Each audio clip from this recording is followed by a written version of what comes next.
This is the Digital Marketing Experts Podcast episode. No, why am I trying to sound like a radio announcer? Experts in the Wire, episode 42. Priest Willis.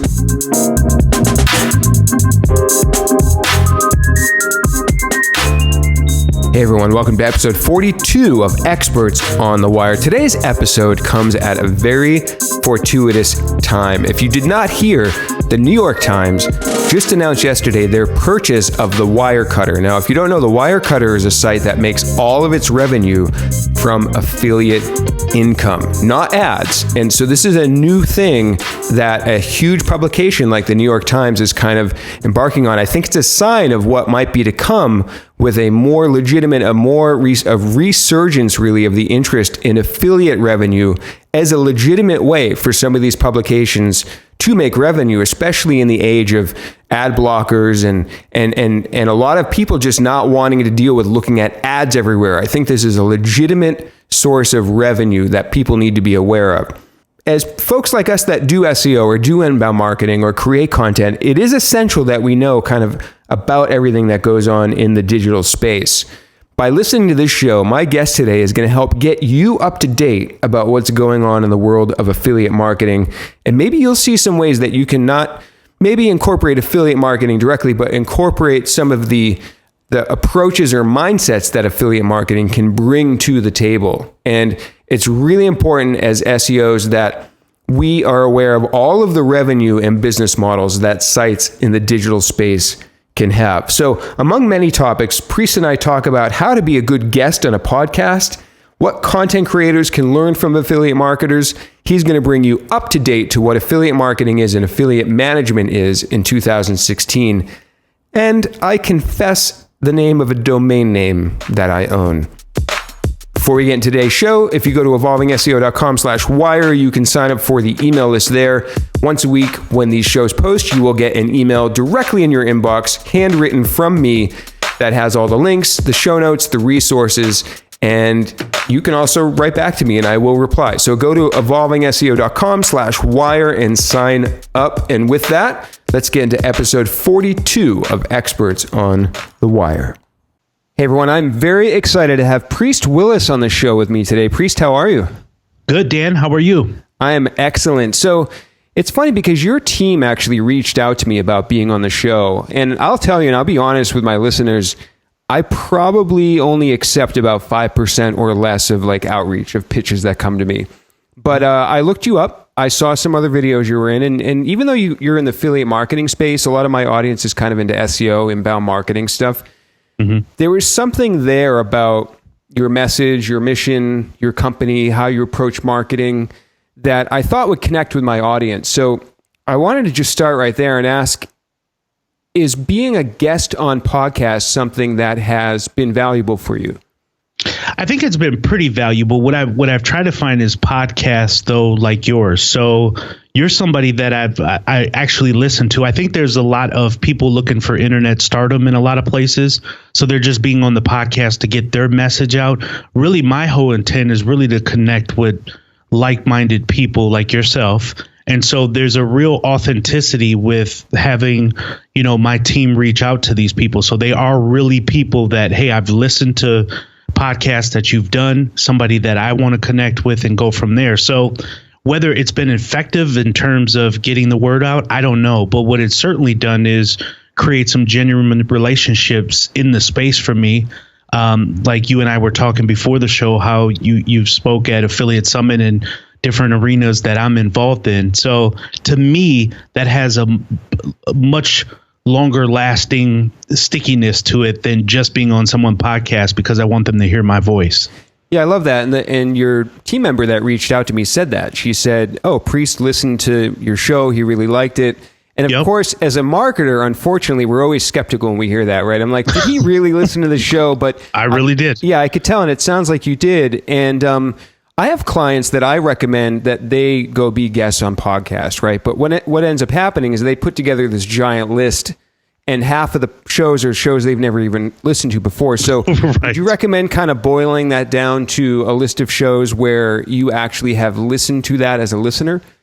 No, yeah. So I absolutely think if you have a much smaller list, and listen, you have to be genuine in your message. I don't think it'll be helpful for me to go after a podcast that just because they're popular or somebody that I just frankly haven't listened to. I don't find it worth having the conversation there. So we'll just say, let's start with the fundamentals. If you're not really listening to that person's podcast or kind of involved in their space or know a little something about them, then don't reach out to them. So if they're just a name on a spreadsheet that you've collected together, hey, let that go. Why don't you just start with the podcast that you listen to, no matter how big they might be, and give it a shot? I think, like you just mentioned, people will feel your sincere voice of, hey, I listened to your podcast. I'd love to be a part of it and kind of talk to your audience, and then let everything organically happen from there.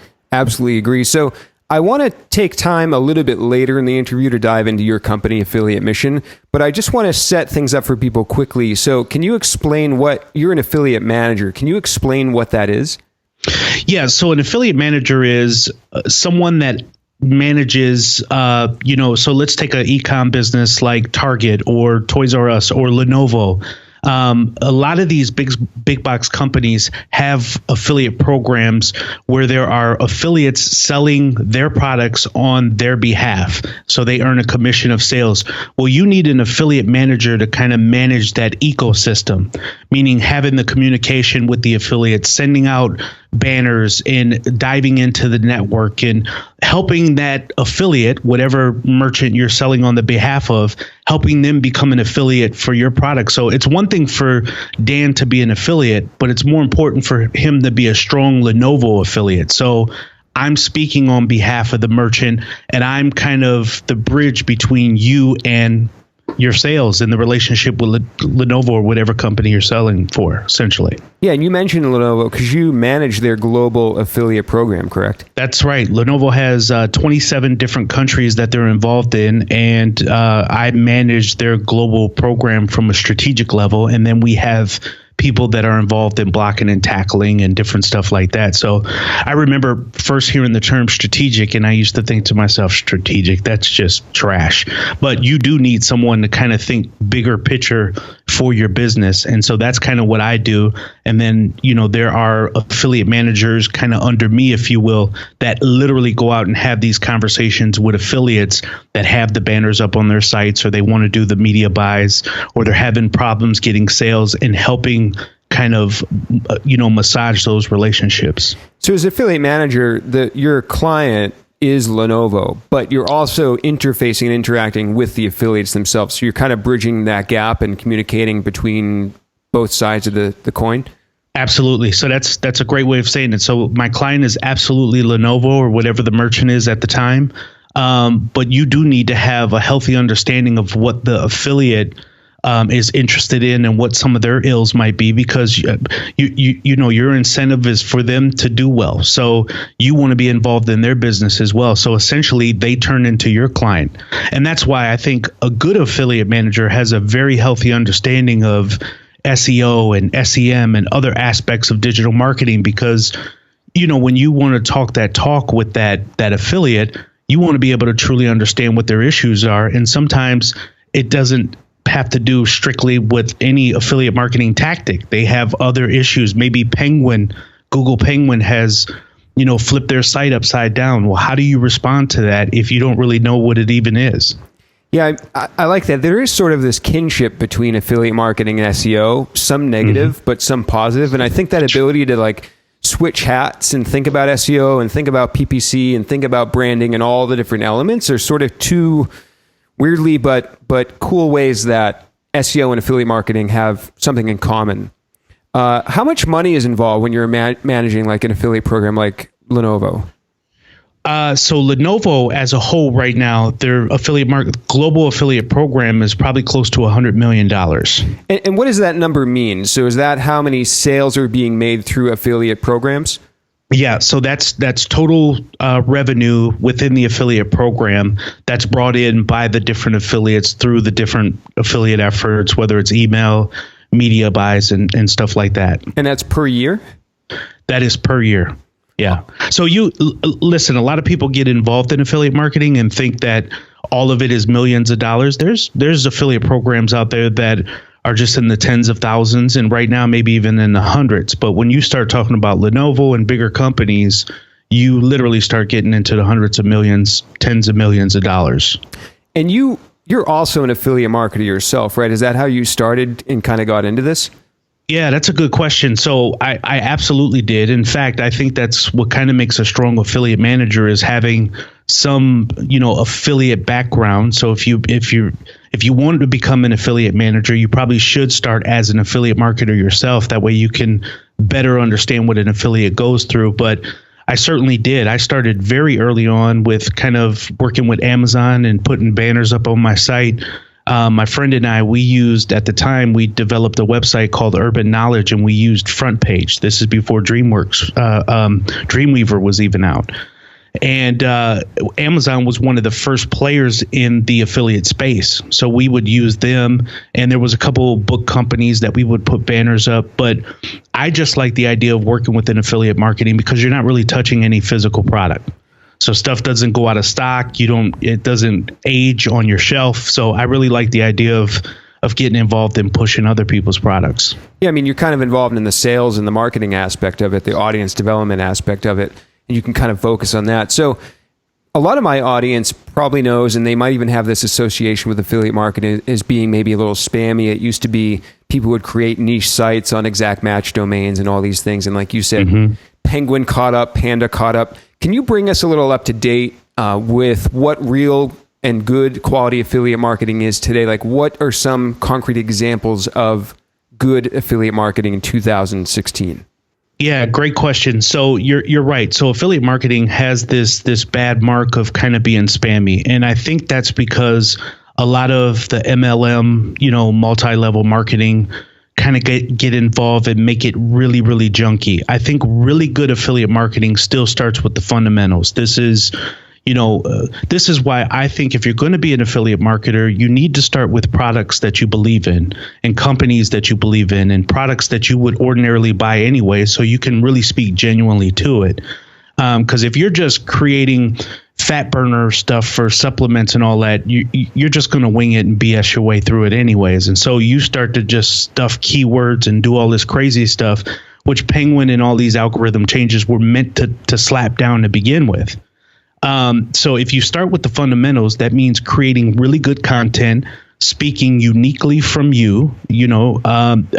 Look, most of our most successful outside of coupon guys, because I must admit right now, coupon still seems to be relatively strong in the affiliate program.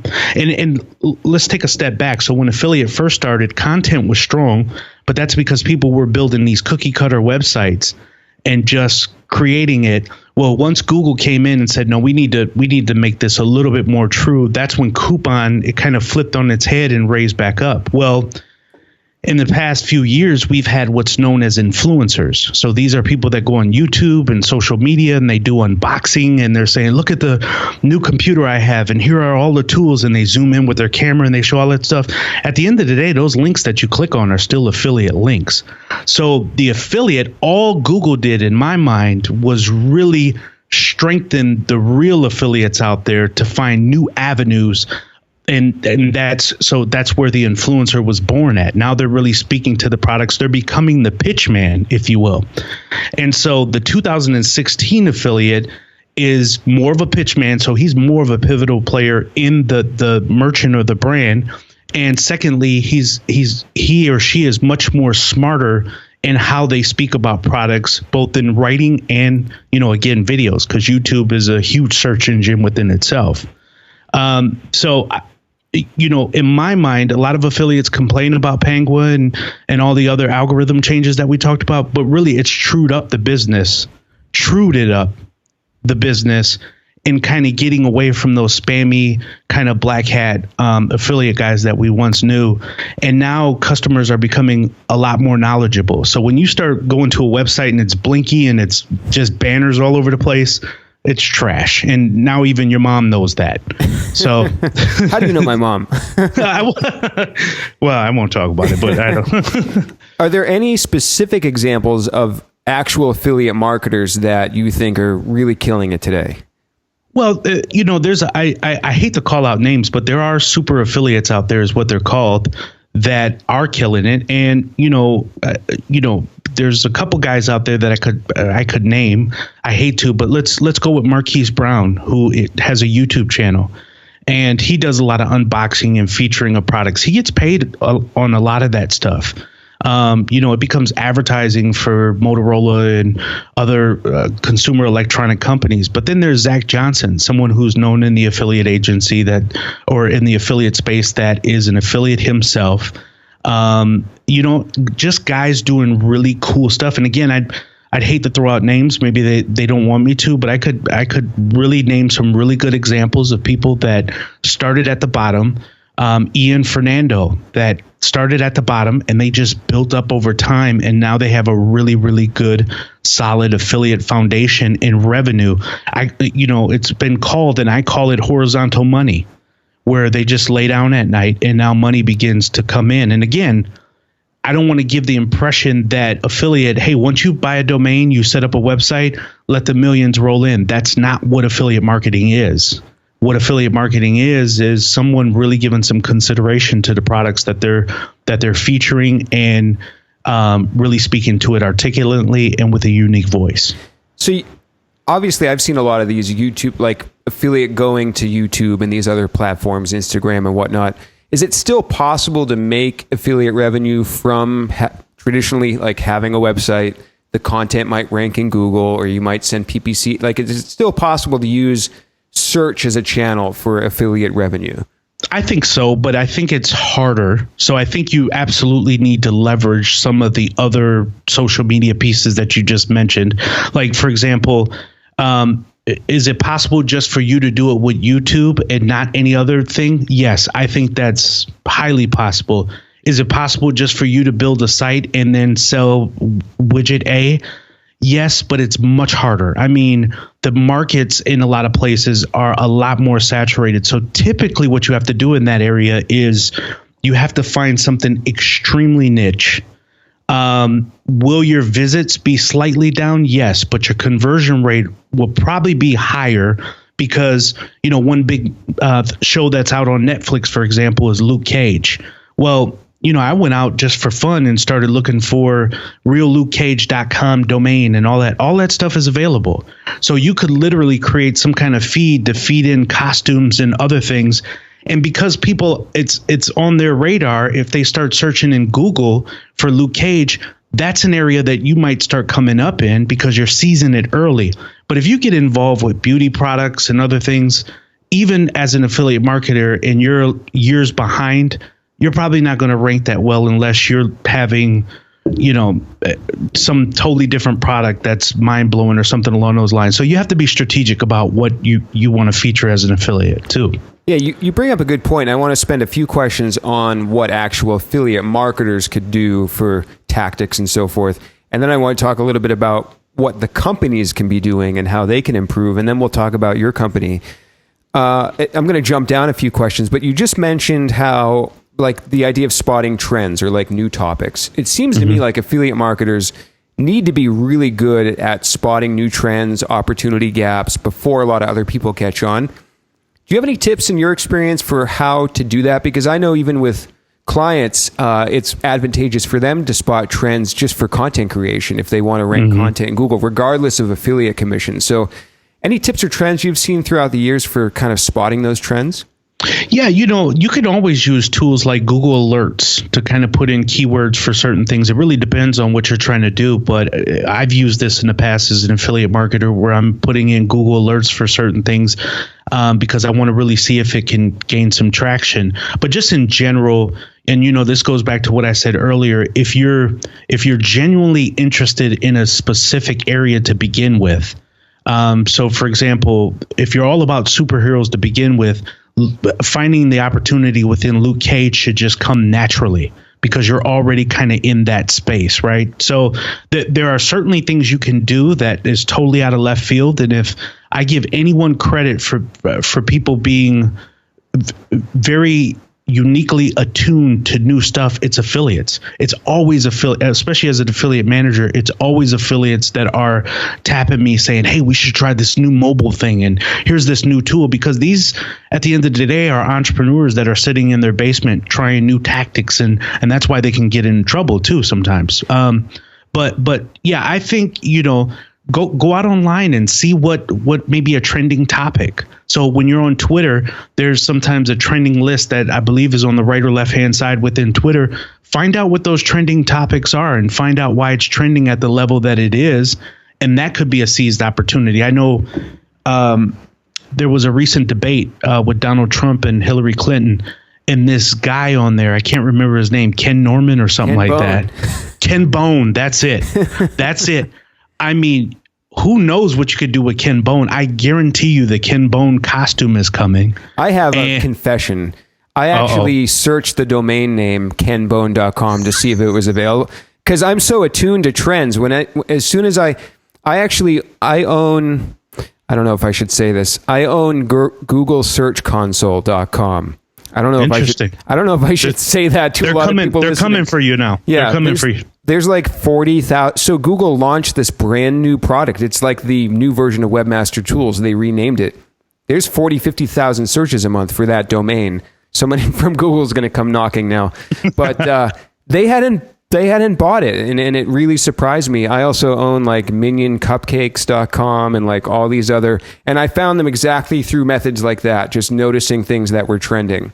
Yeah, just as you notice stuff, and if you laugh about it, whether it's memes or whatever it may be, something that just catches you off, that you feel like, this is, again, if you want to really get into pop culture pieces, and something that really rises up that catches your attention, while everybody is laughing, that may be a moment for you to start seizing the domain. And I buy, this is kind of embarrassing, but I've bought tons of domains over time because I had a really great idea for it. But before I join an affiliate program or anything like that, it probably dies off and I'm like, I don't want to do it. Yeah. But there's all kind of stuff like when Hunger Games got big, I made my daughter get into it.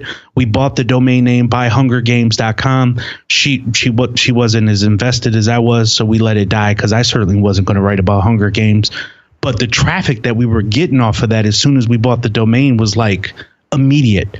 So there's all those kind of opportunities. I think just being aware, Dan, is what will help you, being aware from the standpoint of what are people talking about and what's starting to rise up will help you, start off your affiliate journey. Yeah, and I want to reemphasize for the listeners, because this is great for domains and affiliate stuff, but some of my listeners are just content creators for their company's blog. So you can use this for that purposes too, because one of the things I talked about at Affiliate Summit was how to take hold of these trending content opportunities to then rank in Google for topics. And speaking of Affiliate Summit, look what just came in my mail today. I don't know if you can see it on my camera. For the listeners, I just got the Affiliate Summit East 2016 in pictures. Totally ironic because we were both there. But in it, there's a question about something I want to ask you about. There's an article that's titled 5 Reasons to Start Cloaking Affiliate Links. And is this something you agree with? Is this a debate? I think a lot of my listeners will find this interesting because we're always concerned about how to treat links for SEO purposes. So what's the backstory on cloaking affiliate links? All right. So in the beginning stages of affiliate marketing, people had a problem with you cloaking links, not necessarily that we thought. So let me separate it. Let's talk about it from a merchant perspective, and then let me delve into kind of the SEO side of things. So from a merchant perspective, they always felt like you were hiding something, that it could be deemed as really scammy in some way or whatever the case was. When I worked at buycostumes.com, that was always the big fear. And again, that's several years back. So we weren't as knowledgeable as we are today. Now, let me go into the middle of this. Do I think there's any problem with necessarily cloaking links? No, not really. I mean, I don't think it's really, really a major issue. However, and you probably can speak to this better than me, Dan, I do think that there is more to be said from an SEO perspective if you have the link as it is with your Dan Shure, hyphen, whatever it may be, with the title in there and all this other good stuff that will ultimately give you some good SEO juice. And I think you may be robbing yourself of some of that if you cloak it. So again, I'm somewhere in between all this because I understand the concerns. there's a lot of old heads in the affiliate marketing industry that still has concerns about cloaking and toolbar partners and all this old stuff that has since matured over time. But if somebody does it, I don't necessarily see a problem with it right now. Lenovo won't necessarily go after someone that cloaks their link. But I think that there's value in it from an SEO perspective. And maybe you can correct me right now and say that there's not. So, I mean, it's interesting. I haven't done a lot of research in this. Sort of off the cuff thinking on this is that Google requires you to no follow links that you're generating revenue from. So I think if you cloak it, you're already supposed to not be getting value from that because you're supposed to no follow it to begin with. So the whole SEO value from a link is that Google crawls it and then passes link equity.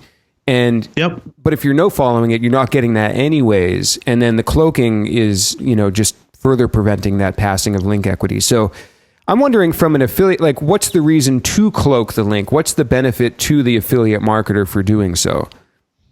Well, as I mentioned before, a lot of affiliates didn't want, or I didn't say this, I guess, but a lot of affiliates didn't want other affiliates to know what they were doing necessarily. So you're cloaking the links so that other affiliates wouldn't. That was really 100% what a lot of affiliate concerns was that I don't want people to start crawling my site and doing all this other stuff to figure out where I'm sending my traffic to. Oh, interesting. Okay.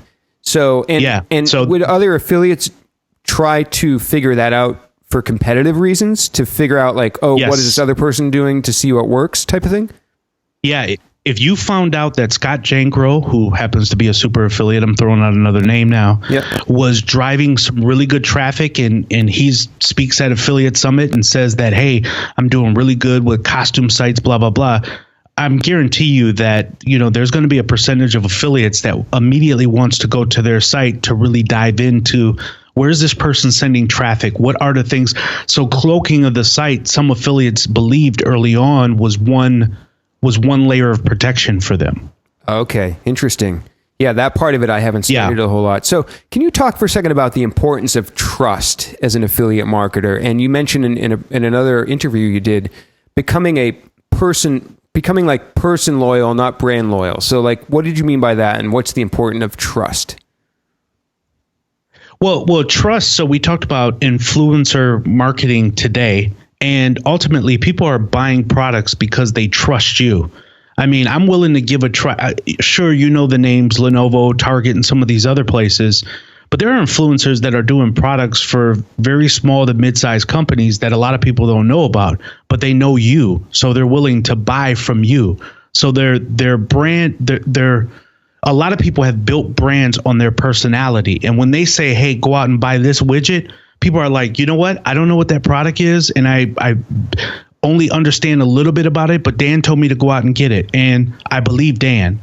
And so within affiliate marketing, trust is highly important because at the core of what affiliate marketing is relationship based, right? I mean, when you go out to these different summits that you talked about, speaking at Affiliate Summit, it's all about networking and relationships, and a lot of things that are finalized within Affiliate Summit or other conferences are all based on relationships. I mean, our conversation here will now change the dynamic of when we see each other at Affiliate Summit. We'll sit down, have coffee, we'll talk. There's a relationship here now. And maybe what I tell you 2 years from now will be very meaningful to you versus if I just sent you an email out of the blue. So relationships and trust are absolutely key and vital to affiliate marketing, because unlike SEO, and this isn't a knock by any stretch, or some other tactics that you would do from a digital marketing perspective, they, in a lot of spaces, they can be just digital tactics. Now, I'll take a step back and say, for the content writers out there, of course, there's a layer of trust that has to be with you as well, because you're right in the boat with the affiliate marketers. But generally speaking, that's kind of what it is. Affiliate marketing is in your face, so forth and so on. And so speaking of content and content creators, one last question about affiliates. It strikes me that if you're an affiliate marketer, like I almost imagine you have like one sort of strike against you already, because you're already like seen as somebody trying to sell something. So you have to be that much better, I think, at content creation and building that trust. Is there anything you've seen the really good affiliate marketers do when it comes to their content creation that all kind of content creators can pull something out of? Yeah, one thing that I found, and we'll use an example here. So Pat Flynn is an affiliate. He's a podcaster. He's known for podcasting, but he's an affiliate. So he's sometimes selling products. I don't want to say pitching because that's somewhat insulting too, but he's selling products. But one thing about Pat is he's been transparent. He's been very transparent that he's selling products. He's been very transparent that, hey, my links are affiliate links. And I think that a lot of affiliates, they've starting to find more and more that I can be very transparent that I'm writing this article for whatever this company is. I'm telling you that it's affiliate links, but I'm still adding humor and there's a sense of humanity involved, right? So I'm still connecting with you as a person. And I think people will convert with someone like that much easier than it just feels like a sales pitch within your content.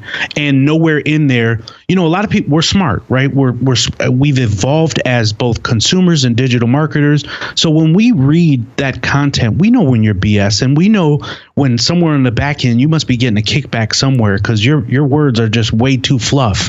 But there are some people that write really well. They're speaking to the product. They add a little extra truth in there where they say, hey, I love this company, but I didn't like this product so much and blah, blah, blah. But still give them a try. At the bottom, there's a affiliate link, maybe somewhere in fine print, on the same page, there's a FTC kind of, statement within there that I earn a commission on all these sales. People love transparency. And so when you read that, you're sold. Absolutely agree. And I think any content creator can take that lesson of being transparent and honest and apply that to their content as well, even if they're not selling something. So awesome stuff so far. I want to shift to talking about affiliate marketing for companies. This is one aspect that you're helping with being an affiliate manager. You gave a presentation to fourth graders. I believe your son was in the class about overall digital marketing. Yeah, I see you smiling at the screen. I went through the slides. It was really sort of entertaining presentation. I wish I could have seen the whole thing. But similar to how you explained, I thought in a really nice way, digital marketing to fourth graders, how would you explain affiliate marketing to a fourth grader? Wow, that's a good question. I don't know if I try. I'd be there all day. I'm still trying to explain affiliate marketing to my parents. But look, people a lot of times you have to get to the heart of what they understand. So I have a 21-year-old son. When I talk about investing, I'm really into investing. I always bring in products and different things that I know he's into. So he's into Nike, loves buying the new shoes, whether it's the Kanye or whatever it is. And we'll have a different discussion on why those things are so expensive. But you want to immediately talk to, see those Nikes that you bought? You paid $150 for those. And you can buy stock for Nike at $100. So why don't you buy 2 stocks, own in the business, blah, blah, blah. So I can go through that with him, and it gives him a sense of ownership and understanding right then and there. Well, on the flip side, when you're talking to a fourth grader about affiliate marketing, you can also say, hey, if you're interested in owning passive income, and again, I wouldn't use terms like passive income. I try to take it down a couple levels, but I would just get them to understand that selling certain products that you're really into, whether it's, my son is really into Marvel toys, you can earn a small commission from Toys R Us from selling something like that, which will help you buy your next toy. So I think you kind of have to get down to certain people's level to give them a position that they can understand and that they're a consumer of already. And then on the back end pitch where they can make their money. Because I read a book by Nir Eyal, and it's a book called Hooked. And the question became, why is everybody hooked on certain products like Facebook and Instagram? And what he's getting to within that book is, because at the heart of it, people are invested in Facebook, Instagram. They've shared their pictures. People have liked it. They want to see. Now they feel like there's an investment from their end in it. And so on the flip side, you want kids to understand, you could be a part of Nike. You could be a part of Toys R Us. You can be a part of this whole process here when you're selling their products. It doesn't just have to be stop at you buying it. You can earn a commission on this. So I think that's the approach I would take with a fourth grader. Yeah, I love where you took that because you didn't dumb it down. You just brought it to a relatable level to a fourth grader. That's right. And I like that because you're not approaching the fourth grader as somebody that's not intelligent enough to understand it. You're just connecting with them. And I think that's a skill even as a marketer that people should think about as well. Yeah, I guess that's the benefit of having 4 kids, right? My youngest is 10, my oldest is 21, and you really have to kind of be a chameleon in a sense between all the ages in some sense to get the same message across, but in different aspects of where they're at. So affiliate marketing doesn't have to have one message, and if you don't do it that way, then you're out. You have to be able to serve it up to different groups of people so that it resonates with them and they're willing to get engaged with it. Yeah, so I wanted to ask, why should a company consider having their own program? And is this for just big companies that are selling products, or could any company selling a service or even a web-based product, like where is this for everybody, or is there a certain line in the sand for that? Great question. So I don't know of an example of where someone, I'm sure there might be, but I don't know of an example where someone shouldn't consider doing affiliate marketing, both very small to large. Obviously, it would come down to, your own personal cost situation, and does it make sense for you to have someone in-house or pay someone outside or whatever the case is. But I absolutely think if you have a widget and you are a small business owner of some kind, or even if you're a one-off person selling some kind of product or service and you want to expand your marketing efforts and you don't necessarily have the funds to put people in spots, to hire a SEM person or to hire a content writer or to hire this person, affiliate marketing is kind of a good place to kind of create a beachfront for your marketing efforts. Now, I think you need to expand from there, of course. But I think you could certainly use affiliate marketing to help you in a lot of affiliate efforts. Like there are affiliate marketers out there right now that they specialize in SEM, right? That's what they do. They do SEM. So they could help you with that. And you would ordinarily have to pay someone else to do that. So they could start there with, as you're building out your marketing team. From an SEO perspective, obviously you need someone to help you with keyword research and other tactical things. There's no doubt about it. SEO to me is very key, and I'll tell you why in a minute. But people that are creating unique content for you are, in a sense, becoming your SEO people, because they're generating the content that would, otherwise be out in a space that you don't have the manpower to create all that content that these guys are doing it. And additionally, they're being paid most likely on a cost per acquisition. So their incentive is that they're going to be paid a commission based on the content that they write and the conversions that they make. So you're slowly building out a team. There's affiliates out there that have email databases. They have their own database separate from you. A group that otherwise you wouldn't have exposure with, but they're willing to put your offer up or your product up in exchange for a CPA relationship. So there's ways to build out your business with affiliate marketing that if you were trying to build your team faster because of your bootstrapping your business or whatever it is, you wouldn't be able to do it. But using affiliate marketing as your beachfront, I think helps you with that. Now, I'll just take a real quick step back, Dan, about SEO. I'm a firm believer in building a very solid SEO and generating revenue from that perspective, and then maybe branching out a little bit more into SEM. But I think a lot of people, what they do is they jump into SEM, and it's a lot of microwave type of marketing for your business. And once you sort of pull that down, it disappears. What do you mean microwave marketing? Well, because a lot of people, they get their links up and they do it from a SEM perspective, or PPC, as some older people might know. And once they pull it down, it's gone. Right? It's just quick. It's just quick. Your link power is just out there and now it's down. Where SEO, when you have people that are creating content for you, yes, it's much more long tail, but it has a much more lasting effect, which will ultimately generate revenue for you once it maturates. And that's revenue that then you can maybe put into your SEM efforts. So are you saying like that companies can strategically seek out affiliates using certain channels? Because my knowledge of signing up as an affiliate is you go to the website, you click their affiliate link in the footer, and you can sign up.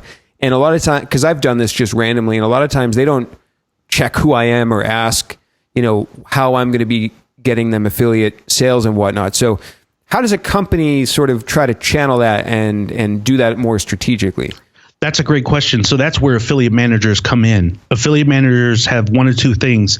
Either they already have the existing relationships of knowing the content creators, knowing the influencers that do the YouTube videos. So they reach out to them separately. So sure, there is that kind of that vanilla at the bottom or the footer of a website where it says affiliate program. You go in, you sign up, and you're in, and then you do your own efforts for affiliate marketing. That's one aspect.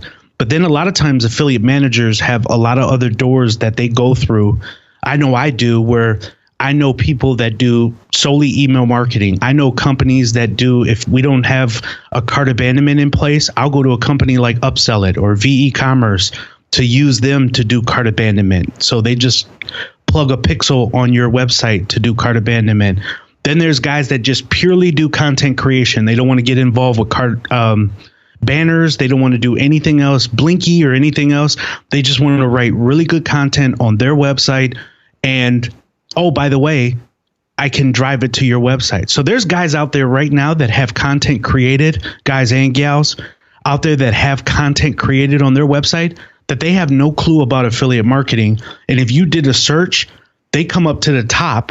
And as an affiliate manager or a savvy one, you should be going after that guy and that gal that has the content there and saying, hey, I am the affiliate manager for Lenovo.com. I tried to look up a Y700 computer and you came up. I'm not sure if you know about affiliate marketing, but you should be getting paid on the content you have out there. Interesting. So you're being proactive, actually finding platforms and people that already exist that might already have content, already have an audience.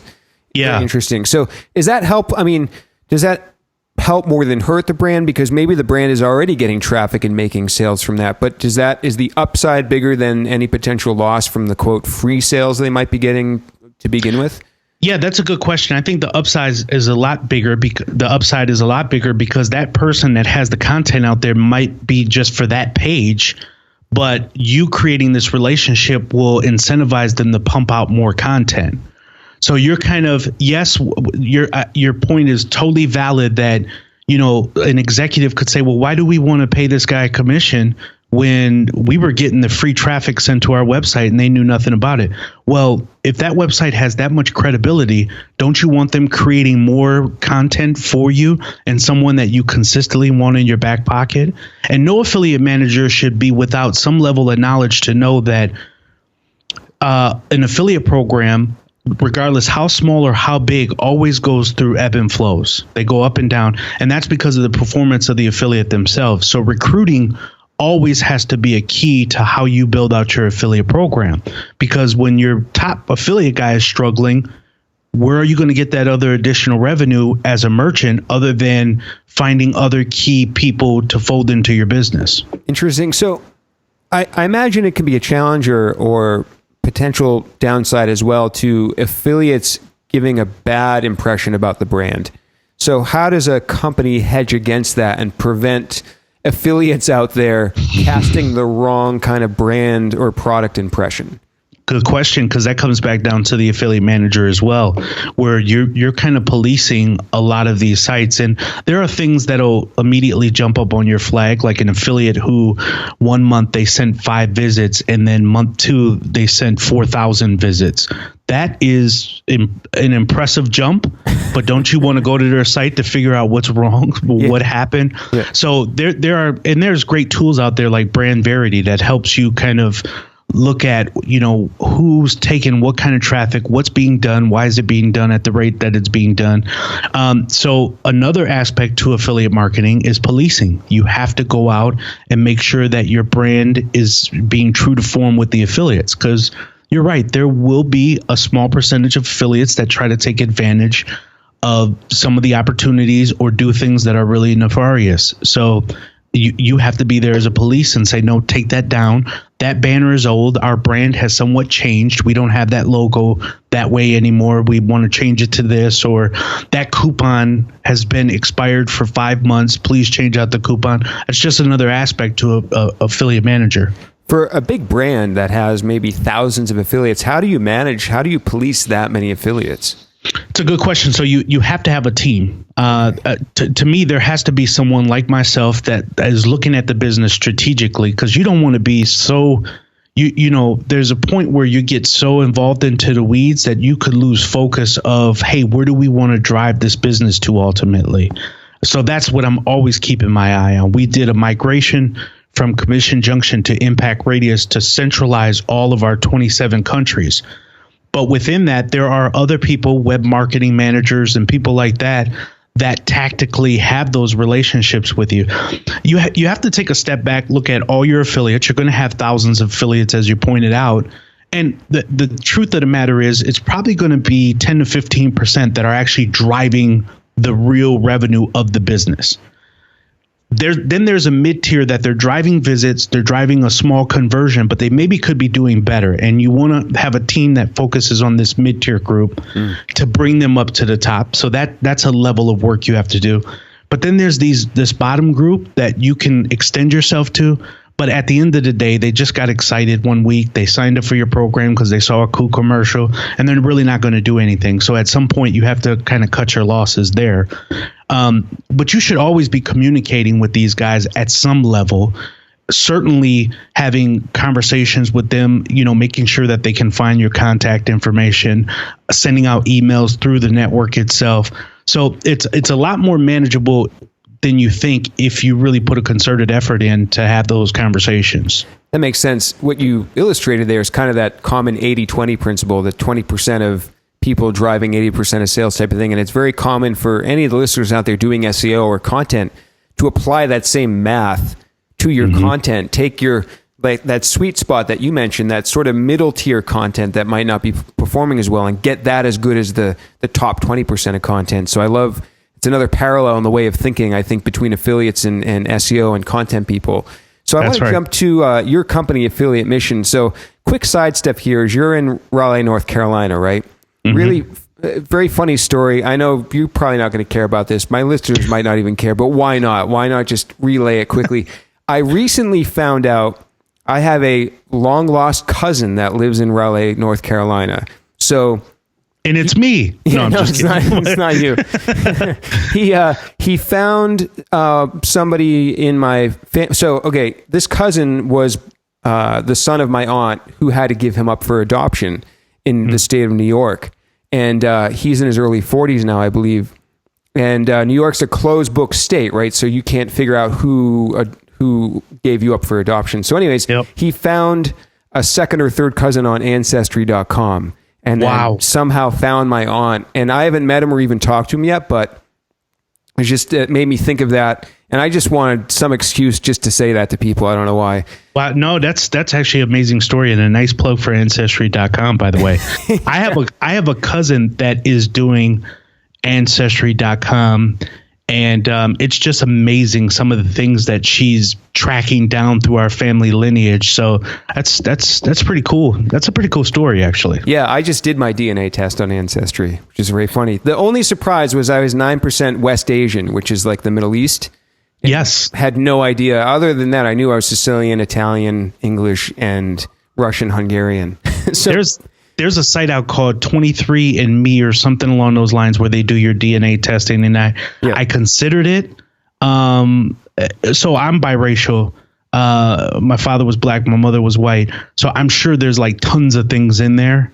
But I just go with like the three things that I was told so far, and that's kept me along for the past 42 years. Yeah, it is interesting. If any of the listeners out there want to do that, let me know. It's very interesting to me. But anyways, are you in the affiliate program for Ancestry.com? No, actually, I should do that. You should. You just pitched it, man. Yeah. Here's your opportunity. Yeah. So we've come full circle. But anyways, back to Raleigh and your company. So that's where you're based. Your company is called Affiliate Mission. And when your team member, Jeanine, I think it was, reached out to me, she said in the email, quote, "We're a bootstrap startup and believe we have an interesting story and a disruptive agency and other products and would love to connect with your audience." So that's one of the things that kind of jumped out at me in the email when you guys contacted me. So tell me a little bit about your company. Who are your customers? What's your marketing with a mission thing that you have on your site? And give us kind of the background on that. Yeah, so Affiliate Mission is just that. We're an affiliate marketing agency, as she pointed out, where we work with other companies, just like you would with any agency. But I think I told you this earlier, where I don't really like the agency connection. It feels really scammy, like we're coming in with the suits and we just prepare for our weekly meetings like 30 minutes before our phone call. I really wanted to get in bed, but it's probably not the best way to say it, but I wanted to get in bed with our clients in order to really show them that, hey, we're more than a business. We're more so about conscious capitalism. So what we've decided to do was, as we bring on new clients, what we say is, look, every quarter we will give 3 to 5%, depending on what we're being paid and things. We kind of negotiate that, but we'll give 3 to 5% to a charity of your choice. So whether that's Ronald McDonald House, regardless what they're involved in. And what you'll find is that a lot of businesses don't have a charitable component to them. I read a book by Blake Makowski called Start Something That Matters. He's the guy that started Tom Shoes. Mm-hmm. And I was like, I really want to give back. I kind of want to leave a legacy in my business. I just don't want to have another affiliate marketing agency to go along with the others and not really do something along the way. So this was my way of creating a mission of sorts to really, one, empower our clients to give back to something outside of themselves, but also go to the core that I am, of the person that I am. And I'm a giver. I want to be able to encourage people and lift them up. And, it's something that I did within Durham here, or Raleigh, Durham, as we call it, is I really pushed for local people to learn affiliate marketing. So I hired someone to kind of teach them affiliate marketing. And, you can earn 6 figures plus as an affiliate manager within this business. So that's an opportunity for people to learn skills. So my point is, I'm always about giving back and giving back to the community. So we're always trying to find ways of how we want to do this charitable component to our business. And it's a really large part of what we do for our business. We really want to help our community and help your community. But at the end of the day, obviously, a lot of clients come in, they're like, yeah, Priest, all that stuff is really cool that you have this charitable component, but are you the best out there? I don't care about all this other stuff. And I say, yes, we're the best. I mean, our reputation, you can have a look, you can Google it, you can do whatever you want to do. I've been in the space for a long time. I really know how to help you and get your business into a positive place, but don't lose sight of that there's more people out there that need you and need you to encourage them. And that's a way to do that with us as well. Awesome. Almost on cue, my microphone is making a weird noise. I don't know if you heard that. I did hear it a little bit. And I don't mean to interrupt the story of your company's mission there. So, no. But this does tie into my microphone thing in a second. But just to tie up your company there. So is any company that's really sort of interested in either starting an affiliate program or improving or upgrading their existing program, is that they're kind of fair candidates to reach out to you? Yeah, totally. So if companies, even if they have established affiliate programs from large to small, we work with, we have a group, we have a staff of 12 people that help support from an affiliate management perspective. And we're always looking for, again, small to large size companies to help them either establish, grow. We've been told straight up, hey, we'd like you to take our affiliate program up, get us started within the network, but eventually we're going to bring in someone. We'd like you to pass that knowledge base over to them, and then we'd like you to go away, which we totally understand from a strategic place for the business itself. We'll do that as well. So our goal is just to help companies get their affiliate program going right. And one thing we aren't is, what I've noticed is that a lot of companies just decide to turn into this digital marketing agency. So they think they can do everything from PPC to, whatever it may be. CRO and landing page optimization. All that. Yeah. We don't get into that. We're literally just affiliate marketing because that's what we believe we do best. So we stick with what we do best. Yeah, I like that. Just focusing. That's what we've done here too, is just really try to focus on SEO. So back to my microphone noise. I actually had a question teed up where I wanted to ask about podcasting quickly.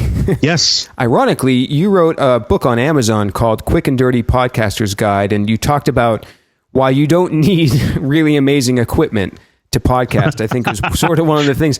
So is that where your mic comes in at? Yeah. You actually have a cool mic, by the way. Thank you. Yeah, this is a $300 condenser mic that I had gotten originally for music recording because I was a musician and did some of that kind of stuff. And it works great, though, for podcasting, I find. It's got a nice warm tone for the voice. But I want to ask you about your podcast, and let's start there with, you, and I agree with this, like, you don't need the most amazing equipment. A lot of people, and photographers do this too, they kind of focus on, like, I need the best camera with the best lens and, the flashiest equipment. Why does it not matter in the grand scheme of things to have the best equipment? Well, the whole purpose behind the book was me getting started in the podcasting, and what I realized was that people were getting paralyzed by the equipment that they need.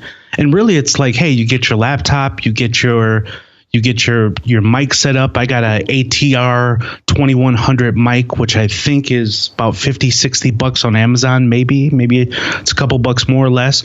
And if you listen to my first podcast, Missions in Marketplace podcast, I did it with Sean Collins, who started Affiliate Summit with his partner, Missy Ward. And in that podcast, I didn't know anything about a mic. So I'm yelling into the computer mic like, yeah, so Sean, tell me more about. And when I listened to it, I'm like, oh, my God, that's just horrible. And throughout the time, I started learning about mics and all this and that stuff. And I really got paralyzed with, like, all the equipment out there. And I'm like, do I need a soundboard? And should I cover my walls with blankets and pillows and all this crap? So I just started going nuts with it. And I said, you know what? I got to stop it. I'm going to get a mic. I'm gonna, give me a little sound ball here and a couple other pieces, and then I'm done. Yeah, pop filter. I couldn't even think of it. And then I'm done. I'm gonna start with the necessities, and as the podcast matures, then I'll buy more equipment. But it just was a way for me to kind of gut check myself about what I really needed and what was I getting too much of. Yeah, and it's about the content, right? And so I mentioned a $300 mic, but that's literally the only fancy thing I have. Like, this mic stand is falling apart, literally. And the reason why my mic made that weird noise earlier and then I muted myself, I think is because of the XLR cable, like the actual mic cable, which I've had on the bar. Yeah, which I've had for like 12 years or something. It's the only one I have. So I should probably buy a new one. They're only like $30. But I have the mic that costs $12. I have an arm the mic costs about $50-$60. I have an arm that costs about $12. This is USB, so it's plugged into a Lenovo laptop, of course.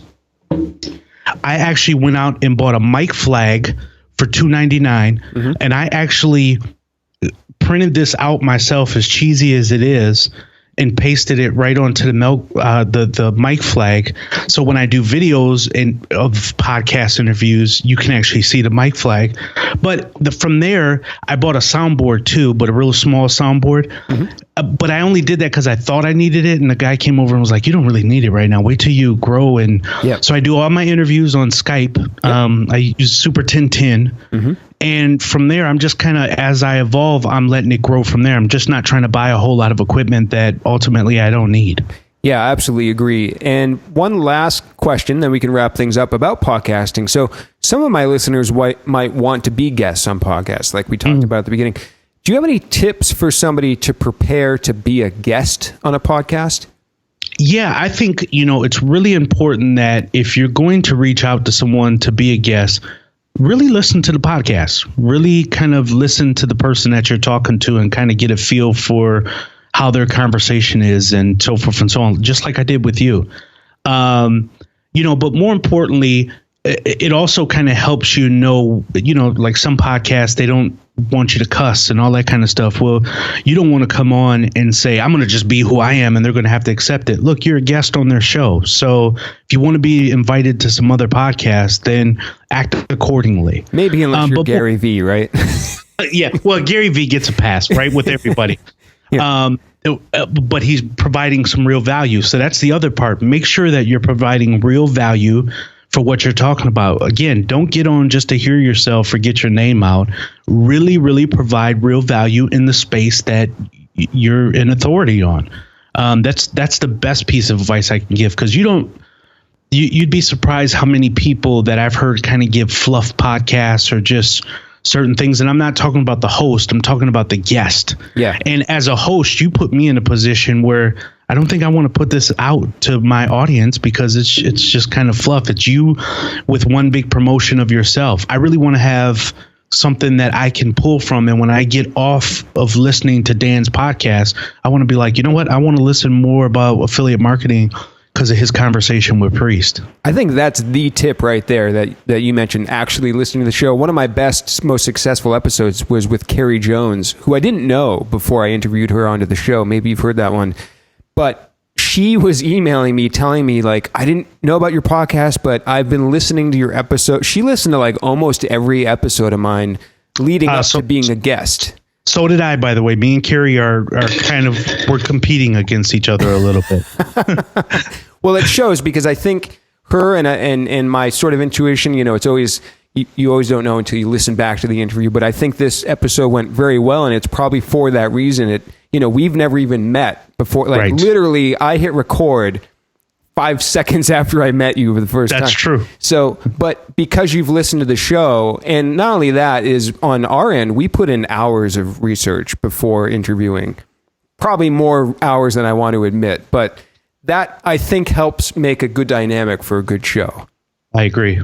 So great tips. Yeah, like I said, this has been such a fun interview, and I appreciate your team reaching out and having you on the show. And I'd love to come be a guest on your show at some point if you'd like. And that's happening. Yep. One last thing. Can you tell people where they can go find you, check you out online? Yeah. So I'm really kind of connected in terms of responding back and stuff on Twitter. So if you reach out to me at Priest Willis on Twitter, I'm there.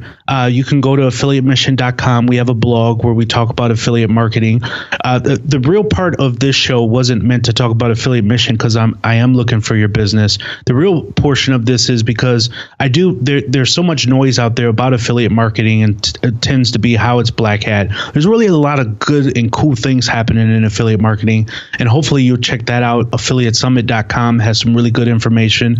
Performance Marketing Association shares a lot of good information, but me directly, it's Priest at affiliatemission.com, Priest at affiliatemission.com, and at Priest Willis for Twitter. Awesome. Thank you so much, Priest, again for being on the show. My microphone's making that noise again, so it's a good time to cut things here, and we'll see everyone next time. Thanks.